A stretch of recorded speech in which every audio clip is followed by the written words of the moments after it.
Breaking news చూస్తున్నారు. Trump కు Brazil అధ్యక్షుడు Lula da Silva strong warning ఇచ్చాడు. బ్రిక్స్ దేశాలపై 10% అదనపు పన్ను విధిస్తామంటూ ట్రంప్ వార్నింగ్ ఇచ్చిన ఆ వార్నింగ్ స్టేట్మెంట్స్ కి సంబంధించి వార్నింగ్ కామెంట్స్ కి సంబంధించి బ్రెజిల్ రియాక్ట్ అయింది. బ్రెజిల్ అధ్యక్షుడు లూలా డా సిల్వా మండిపడుతున్నారు. నువ్వేం చక్రవర్తివి కాదు, చక్రవర్తిలా ప్రవర్తించాల్సిన అవసరం లేదు, ప్రపంచం గతంలో లేదు, నువ్వు పన్నులు వేస్తే చూస్తూ ఊరుకోమంటూ కూడా గట్టిగానే వార్నింగ్ ఇచ్చాడు. డాలర్కు ప్రత్యామ్నాయం తప్పదు అంటూ చెప్పుకొచ్చాడు. ఇన్ఫాక్ట్ బ్రెజిల్ అధ్యక్షుడు లూలా డా సిల్వా బ్రిక్స్ ముగింపు సమావేశంలోని లూలా వార్నింగ్ ఇచ్చాడు. ఈ సమావేశంలో భారత ప్రధాని నరేంద్ర మోదీ కూడా ఉన్నారు. బ్రిక్స్కి వార్నింగ్ ఇచ్చాడు.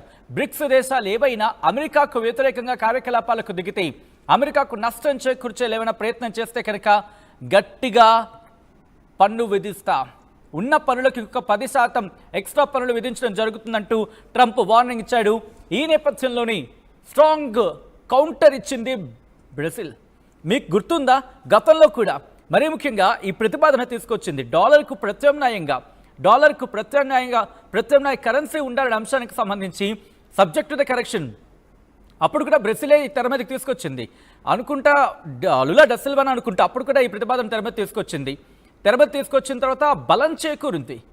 ఐ థింక్ ఒక 10 ఏళ్ల క్రిందట అనుకుంటా, దాదాపుగా 9-10 ఏళ్ళు ఆ క్రమంలో ఇటు డాలర్కు ప్రత్యామ్నాయం ఉండాల్సింది అంటూ కూడా చెప్పుకొచ్చిన సందర్భం. ఇప్పుడు అదే బ్రెజిల్ మళ్ళీ గట్టిగా కౌంటర్ ఇచ్చింది. బ్రిక్స్ అంటే బ్రెజిల్, రష్యా, ఇండియా, చైనా, దాంతోపాటు సౌత్ ఆఫ్రికా. సో ఈ నేపథ్యంలోని ఇప్పుడు బ్రెజిల్ కౌంటర్ ఇచ్చింది. ఒక్కసారి ఆయన ఏమన్నాడు చూద్దాం, ఆ తర్వాత డీటెయిల్గా మాట్లాడుకుందాం.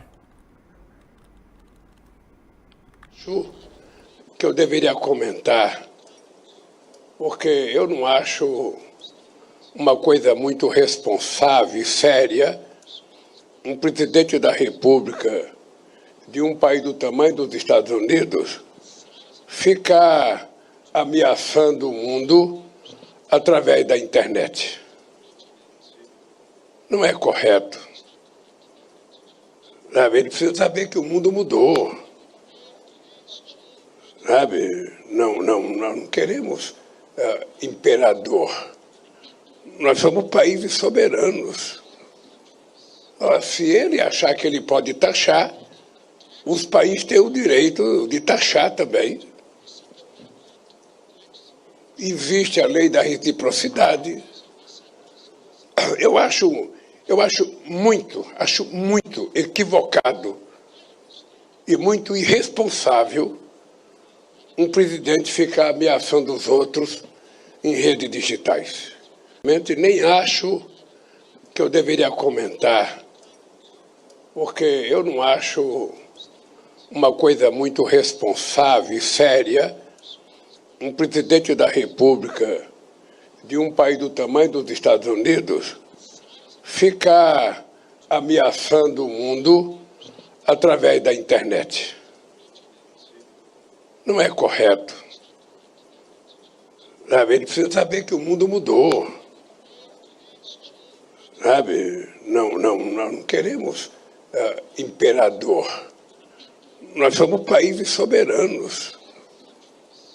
Se ele achar que ele pode taxar, os países têm o direito de taxar também. Existe a lei da reciprocidade. Eu acho muito equivocado e muito irresponsável um presidente ficar ameaçando os outros em redes digitais. Nem acho. అదే ఆయన చెబుతోంది. ఆయన ఒకటే చెప్తున్నాడు, నీ అవసరం ఈ ప్రపంచానికి లేదు. ఒక విధంగా చెప్పాలంటే నువ్వెవడవు అసలు? ప్రపంచానికి చక్రవర్తివి అని చెప్పి నీకు నువ్వు డంకా బజాయించుకొని నీకు నువ్వు డబ్బా కొట్టుకుంటే సరిపోదు. ఇక్కడ ఇండైరెక్ట్గా అదే చెప్తున్నాడు. ఇప్పుడు ప్రపంచం మునుపట్ల లేదు. అమెరికానే ఏదో చేసేస్తుంది, అమెరికానే ఏదో పొడి చేసేస్తుంది అనుకుంటే నేచెల్తా అయిపోయింది. ఆ జమానా అయిపోయింది. పెట్టెబేడ సర్దుకొని పంపించాల్సిన సందర్భం దగ్గరకు వచ్చారని అర్థం వచ్చేలా ఆయన మాట్లాడుతున్నాడు. ఇంకా ఏమంటున్నాడు, ప్రపంచానికి సంబంధించి ఒక్కసారి ఆ విజువల్స్ చూడండి. ఆ విజువల్స్ చూస్తేనే లూలా డా సిల్వా చెప్తున్న మాటలు క్లియర్ కట్గా అర్థమవుతున్నాయి. ఆయన ఒకటే చెప్పడం జరుగుతోంది, ప్రపంచానికి సంబంధించి ఒకప్పట్లా లేదు ట్రంప్, నువ్వు మారాలి, నువ్వు మారాలి, బెదిరిస్తావంటే బెదిరింపులకు లొంగిపోయే రోజులు కావివి. గుర్తుపెట్టుకు, నువ్వు బెదిరిస్తే బెదిరింపులకు లొంగిపోయే రోజులు కావివి. లేదు, కాదు, కూడదు అనుకుంటే కనుక ఆ పరిస్థితుల్లో పరిణామాలు వేరేలా ఉంటాయి. కానీ బ్రెజిల్ ఇస్తున్నప్పుడు ఈ వార్నింగ్కి ఎలా రియాక్ట్ అవుతాడనేది చూడాలి. ఎందుకంటే ట్రంప్ అమెరికా అధ్యక్షుడు అనే అంశానికి సంబంధించి మాట్లాడుకునే సందర్భంలో వాడు ట్రంప్ ఒకటి అనుకుంటాడు, అదే చేస్తాడు. బట్ ఇప్పుడు ట్రంప్ ఏమనుకుంటాడు, ఎందుకంటే ఇప్పటికీ ఎలా వచ్చిందంటే బ్రిక్స్లో భాగంగా ఉంది ఇండియా, భారత్, బ్రెజిల్ ఉంది, రష్యా ఉంది. ఒక్కసారి కాంబినేషన్ చూడండి. అమెరికాకు అన్నీ అగైనెస్టే ఎక్సెప్ట్ భారత్. ఎందుకంటే బ్రెజిల్ ఆ స్టేట్మెంట్స్ మనం చూస్తే అర్థమవుతోంది. అమెరికాకు గట్టిగా మన స్వచ్ఛమైన తెలుగులో చెప్పాలంటే గోప్ పగిలిపోయి అంటూ ఉంటారు కదా, అంటే గట్టిగా లాగిపెట్టి కొట్టేలా సమాధానం ఉంది. నువ్వు బెదిరిస్తే బెదిరిపోతామా, నువ్వు ఈ చంప మీద కొడితే టాప్ మన రెండో చంపటి లాగి లంపగా ఇస్తామన్న టైప్లో బ్రెజిల్ సమాధానం ఇచ్చింది. ఎన్ని రోజుల నుంచి నీ చక్రాధిపత్యం, ఏదో ఏకచక్రాధిపత్యం చేద్దాం అనుకున్న టైప్లో నువ్వు మాట్లాడుతున్నావు, ఇది కరెక్ట్ కాదు, ప్రపంచానికి నీలాంటి అవసరం లేదు, ఒక రాయల్ ట్రీట్మెంట్ ఏం అవసరం లేదు. ఎందుకంటే గట్టిగా ఆ మాటకు మాట్లాడుకుంటే కనుక బ్రెజిల్ అధ్యక్షుడు లులా డా సిల్వా అదే చెప్తున్నాడు. ఆయన ప్రపంచం అప్పట్లా లేదు, బహుశా నువ్వున్నావేమో, నీ పద్ధతి నువ్వు మార్చుకోవాలి. బ్రెజిల్లో జరిగిన బ్రిక్స్ సమావేశంలో ఆయన మాట్లాడుతూ ప్రపంచం గతంలో లేదు, ఇప్పుడు చక్రవర్తులు రాజులు రాజ్యాల్లా లేదు, ప్రతిదీ సార్వభౌమాధికారానికి సంబంధించి ప్రజాస్వామ్యం, సార్వభౌమాధికారం వీటి మీద ముందుకు వెళుతున్నాయి, కలిసికట్టుగా ముందడుగు వేయాలనుకుంటున్నాయి. అందరం కలిసి ఈ ప్రపంచాన్ని ముందుకు నడిపించాలి తప్ప నేనే రాజుని, నేనే నడిపిస్తా, నేనే యుద్ధాలు చేస్తా, నేనే యుద్ధాలు ఆపేస్తా, నేనే అన్నిటికీ కారణం అంటే నహి చల్తా భయ్, నహి చల్తా, నడవదు. ఇప్పుడు అయిపోయింది, ఆ జమానా అయిపోయింది. నువ్వు మారపోతే కనుక నీకు మార్పు అంటే ఏంటో చూపిస్తావు అనే లెక్కలో ఇప్పుడు కౌంటర్ ఇచ్చిన సందర్భం. కానీ ఇంట్రెస్టింగ్గా ఇక్కడ ఆ కాంబినేషన్లు, బ్రిక్స్లో కాంబినేషన్లో మనం చూసుకున్నప్పుడు ఇటు బ్రెజిల్ అమెరికాకు కాస్త గట్టిగానే వార్నింగ్ ఇచ్చిన సందర్భం. ఇక రష్యా గురించి చెప్పనక్కర్లేదు. ఆ తర్వాత ఇండియాకి ప్రస్తుతం ఇటు అమెరికాతో ఎటువంటి ఇబ్బంది వాతావరణం లేకుండా తటస్థంగా, అందరితో కూడా తటస్థంగా వెళ్తున్న సందర్భం. ఆ తర్వాత చైనాకు సంబంధించి, చైనాకి అమెరికాకి ఆ మైత్రి సంబంధం ఎంత ఉందో మనకు తెలుసు. ఇద్దరి మధ్య ఫెవికాల్ వేస్తే అతుక్కుంటుంది అంటూ ఉంటారు కదా సాధారణంగా.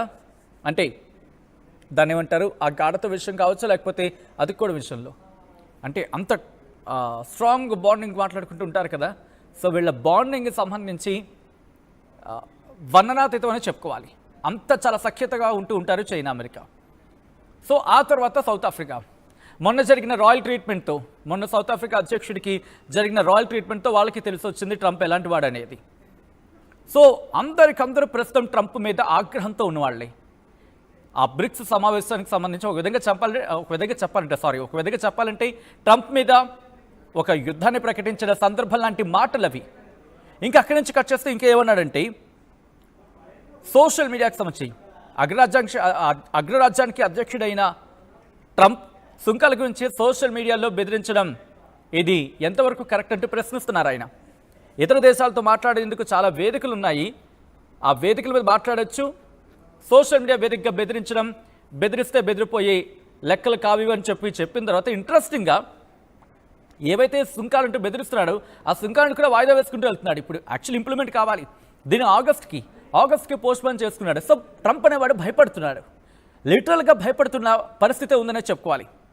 ఈ నేపథ్యంలో ట్రూత్ సోషల్ మీడియాలో ఆయన బ్రిక్స్కి సంబంధించి ఏమన్నాడు, అమెరికాకు ఎవరైనా వ్యతిరేకంగా ప్రవర్తిస్తే బ్రిక్స్ సమావేశానికి సంబంధించి ఉద్దేశిస్తూ బ్రిక్స్ దేశాలు ఏవైనా అమెరికాకు వ్యతిరేకంగా ప్రవర్తిస్తే వాళ్ళ మీద అదనపు 10% సుంకాలు విధిస్తారంట. ఏం మాట్లాడుతున్నావయ్యా, చైనా నీ మాట పట్టించుకోలేదు. 200 నోట్ ఏది ఎక్కడి నుంచో స్టార్ట్ చేశాడు. సాధారణంగా మనం పాట పాడుతూ ఉంటాం కదా, ఏమంటారు 100 ఒకటోసారి, రెండోసారి, మూడోసారి అని ఆ టైప్లో అలాగే బెదిరించాడు.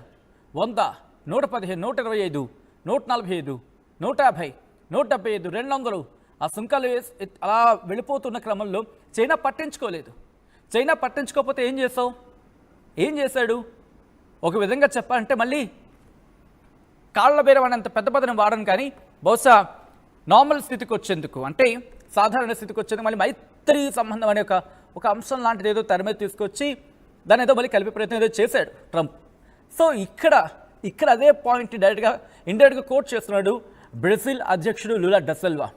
గతంలో ఈ ప్రతిపాదన అంటే డాలర్కి ప్రత్యామ్నాయంగా బ్రెజిల్లో జరిగిన సమావేశం అనుకుంటా, లేకపోతే వేదిక ఏదైనా బహుశా బ్రెజిలే సబ్జెక్ట్ కరెక్షన్ బ్రెజిల్ తెర మీద తీసుకొచ్చింది డాలర్కి ప్రత్యామ్నాయ కరెన్సీ ఉండాలనే అంశానికి సంబంధించి. అప్పుడు మద్దతు పలికిన సందర్భాలు, ఆ డిస్కషన్స్ అదొక మళ్ళీ ఒక వేరే స్టోరీ అవుతుంది. కానీ ఇప్పుడున్న తరుణంలో లూలా డా సిల్వా చేస్తున్న ఈ ప్రకటన ఇటు ప్రపంచ దేశాలు, మరి ముఖ్యంగా బ్రిక్స్ దేశాల ఆ వాయిస్ని గట్టిగా వినిపిస్తున్నాయని చెప్పుకోవాలి.